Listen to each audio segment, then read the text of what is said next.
테슬라 소식입니다. 전기차는 보급형 단말기. 구독 경제로 돈 번다. 테슬라는 올해 여러 차례 가격을 인하하면서 최근 몇 달 동안 애널리스트와 주식 투자자 모두를 혼란스럽게 했다.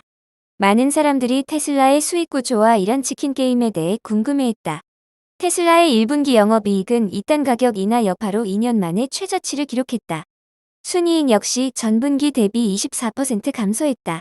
지난 19일 테슬라 1분기 실적 발표에서 일론 머스크 테슬라 CEO는 이익보다 매출 증가를 우선시하며 최종적으로 자동차가 아닌 자율주행 소프트웨어를 통해 수익을 창출할 것이라고 말했다. 이 말의 뜻은 이렇게 풀이할 수 있다. 테슬라는 이윤을 거의 남기지 않고 전기차를 팔고 이후 자율주행 소프트웨어를 구독 경제 형태로 판매해 수익을 창출할 수 있다는 의미다. 일론 머스크는 더 낮은 가격으로 대량의 자동차를 판매하고 이후에 완벽한 자율주행 소프트웨어를 완성해 구독 경제를 통해 미래의 그 마진을 수확하는 것이 더 낫다며 투자자를 안심시켰다. 이후 애널리스트 등 전문가들은 추가 가격 인하가 진행될 수 있다고 판단했다. 테슬라는 최근 자율주행 베타 버전 11을 출시하면서 완전 자율주행 구현 가능성에 대해 긍정적인 평가를 받고 있다. 테슬라는 완전 자율주행 개발에 전념해왔으며 일론 머스크는 차세대 출시 차량은 거의 전적으로 자율 모드에서 작동할 것이라고 여러 번 밝힌 바 있다. 테슬라는 모델 S 출시 이후 10년 동안 상당 부분 전통의 프리미엄 브랜드 BMW, 벤츠 소비자가 타깃이었다. 테슬라는 이러한 판매 전략으로 수익을 창출하고 잇따라 공장을 확장하면서 규모의 경제를 달성했다. 결국 신차 가격을 인하하면서 이제는 대중차 브랜드와 경쟁을 피할 수 없게 됐다. 대표적으로 GM, 포드, 폭스바겐, 현대기아 전기차다. 미국에서 지난해 전기 SUV 판매량 1위를 달성한 모델 Y는 3개월 동안 가격을 29% 인하했다. 포드는 테슬라가 구축한 규모의 경제를 따라잡기 위해 막대한 투자를 진행해 수익성은 좋지 않다. 올해만 전기차 사업에서 약 30억 달러의 손실을 예상한다. 이윤을 남기지 않고 자동차를 보급형 단말기 형태로 판매하는 것은 테슬라만이 할 수 있는 전략이다. 테슬라 판매 전략이 경쟁사에게는 큰 위협이 될 수 있다. 전문 분석가들은 가격 인하가 판매량을 늘리는 데 도움이 될 수 있지만 브랜드 명성을 유지하는 동시에 판매량을 늘리는 것은 장기적으로 어렵다며 시간이 지나면 중고차 가치 등 테슬라 브랜드에 해를 끼칠 수 있다고 지적했다.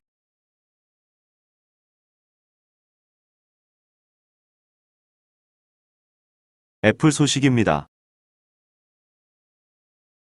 애플이 공개한 앱스토어 월 활성 사용자 수는 애플은 2022년 11월 16일 유럽에서 발효된 디지털 서비스법 DSA를 준수하기 위해 2023년 1월 31일까지 6개월 평균 유럽 내 앱스토어에서 운영체제별 월간 활성 사용자 수를 게시했다.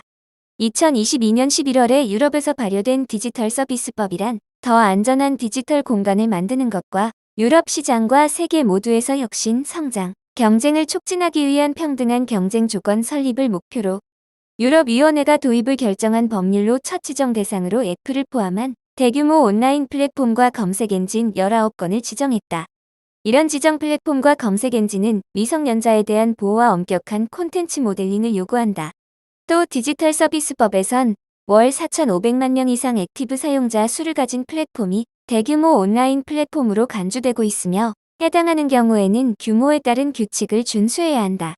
iOS나 iPadOS, macOS 등 운영체제마다 따로 앱스토어를 개설하고 있는 애플은 디지털 서비스법을 준수하기 위해 iOS와 iPadOS, macOS, tvOS, watchOS 전체에서 2023년 1월 31일까지 6개월 평균 기준으로 유럽에서 앱스토어 월 평균 활성 사용자 수를 공개했다. 애플에 따르면 유럽에선 매달 평균 1억 100만 명이 iOS 앱스토어에 액세스하고 있다고 한다.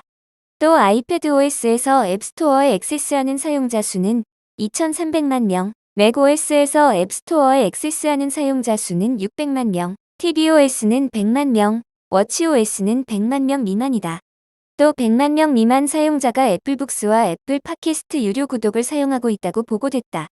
애플이 보고한 운영체제별 앱스토어 월 활성 사용자 중 4,500만 명이 넘는 대규모 온라인 플랫폼은 iOS 앱스토어뿐이지만 애플은 모든 운영체제 앱스토어를 디지털 서비스법 요구 사항에 맞춰 발표했다. 마이크로소프트 소식입니다.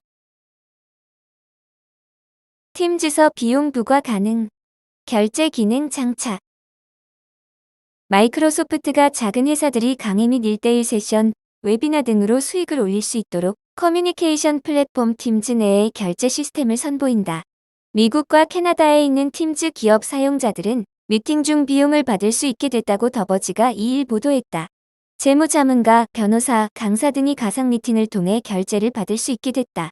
마이크로소프트는 팀즈에서 결제 서비스를 제공하기 위해 고데디, 페이팔, 스트라이프와 손을 잡았다.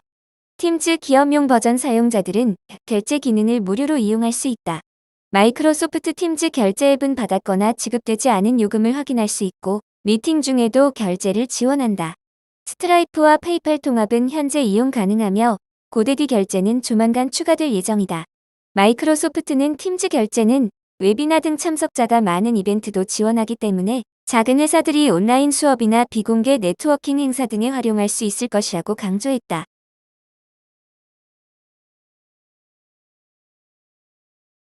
아마존 소식입니다.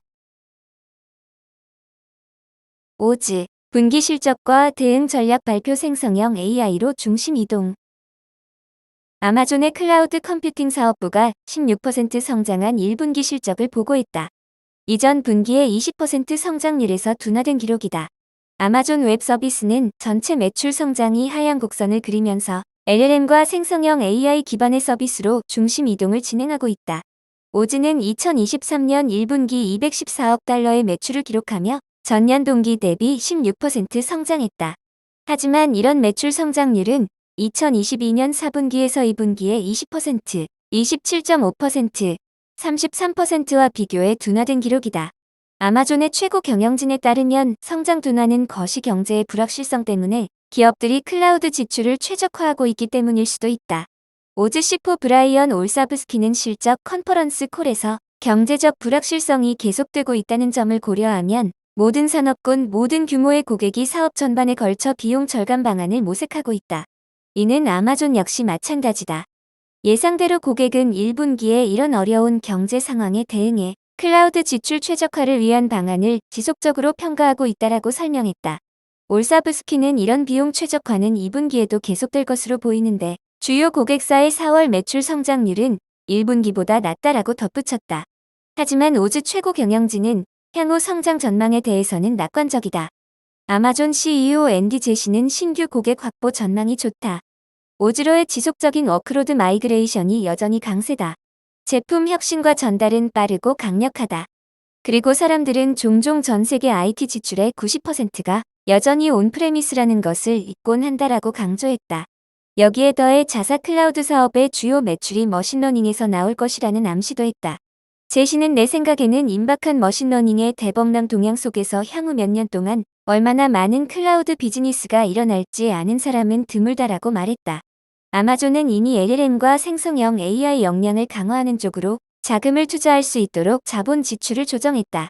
올사브스키는 매년 주문 처리와 운송 사업부에 대한 투자를 줄여왔으며 이렇게 절감한 자금을 인프라 및 LLM에 투자하기로 결정했다고 밝혔다. 오즈의 전략은 생성형 AI와 LLM을 위한 컴퓨팅 자원과 학습 기능 및 애플리케이션을 제공해 매출을 올리는 것이다. 제시는 이 분야에는 세 가지 큰 영역이 있다. 기반 계층은 모든 LLM이 구동하는 컴퓨팅 자원이다. 그리고 이런 컴퓨팅의 핵심은 칩이 될 것이다라며 오즈는 이미 트레이니엄 칩과 메모리 집약적인 작업을 위한 가속기를 출시했다고 덧붙였다. 두 번째 계층은 기반 모델을 학습시키는 것으로 오즈는 아마존 베드록 서비스를 출시했다.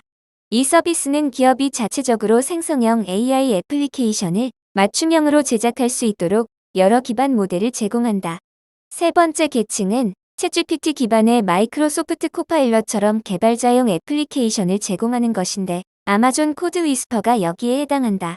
제시는 아마존 내의 모든 단일 사업은 LLM 상에 구축되어 고객 경험을 재창조하고 있으며 아마존의 모든 사업, 상점, 광고, 디바이스, 엔터테인먼트에서 이를 볼 수 있을 것이라고 강조했다.